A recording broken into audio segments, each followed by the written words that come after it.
Hi అండి. Good morning. ఈరోజు 3 మంచి మాటలేంటో తెలుసుకుందాం. అనిశ్చితి లేకపోతే జీవితం నిస్సారం.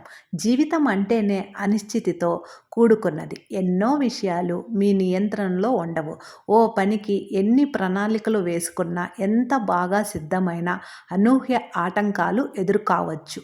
కష్టాలు, ఇబ్బందులు రాని జీవితం అంటూ ఉండదు. అనిశ్చితి అనేది జీవితకాల వాస్తవమని గుర్తించండి. అదే లేకపోతే ఎలాంటి సవాళ్ళు లేక జీవితం నిస్సారంగా మారుతుంది. అందుకే అనిశ్చితికి భయపడకుండా దాన్ని అంగీకరించండి. అప్పుడే ఆందోళన దూరమై మనశ్శాంతి కలుగుతుంది. మరి రెండవ మాటకొస్తే, లక్ష్యాల ఎంపికకు 5/25 సూత్రం. చాలామందికి ఒకటి కన్నా ఎక్కువ అంశాలపై ఆసక్తి ఉంటుంది. దానికి అనుగుణంగానే బహుళ లక్ష్యాలను సాధించాలని ఉంటుంది. కానీ ప్రతి దాని మీద దృష్టి పెడితే చివరకు ఏ ఒక్క లక్ష్యాన్ని అందుకోలేని పరిస్థితి ఏర్పడవచ్చు. అందుకే మీరు సాధించాలనుకుంటున్న 25 లక్ష్యాల జాబితాను పేపర్పై రాయండి. వాటిలో మీకు అత్యంత ముఖ్యమైన 5 లక్ష్యాలను మాత్రమే ఎంచుకొని వాటి కోసమే మీ శక్తి సామర్థ్యాలను, సమయాన్ని వినియోగించండి. మిగిలిన వాటి గురించి మర్చిపోండి.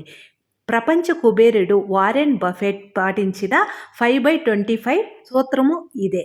మూడవ మంచి మాటకొస్తే, మీ పిల్లల ప్రవర్తనలో అనూహ్య మార్పు కనిపిస్తే, బాల్యంలో వేధింపులకు గురవుతున్న బాధితుల్లో మీ పిల్లలు ఉంటే వీలైనంత త్వరగా గుర్తించండి. లేకపోతే వారికి కోలుకోలేని నష్టం జరగొచ్చు. ఇతరులు తమను వేధిస్తున్న విషయాన్ని చెప్పేందుకు పిల్లలు ధైర్యం చేయలేరు. వారి ప్రవర్తనలో కనిపించే మార్పుతోనే దాన్ని అర్థం చేసుకోవాలి. మీ పిల్లలు ఉన్నట్లుండి స్కూలుకు వెళ్ళనని మొండికేయడం, స్నేహితులకు దూరమై ముభావంగా ఉండడం, గదిలో ఒంటరిగా గడపడం, ఇవన్నీ చేస్తుంటే అనునయంగా మాట్లాడి విషయాన్ని తెలుసుకోండి. వేధింపుల నుంచి వారిని కాపాడండి. శారదాస్ ఛానల్ని సబ్స్క్రైబ్ చేసుకోండి. Thank you.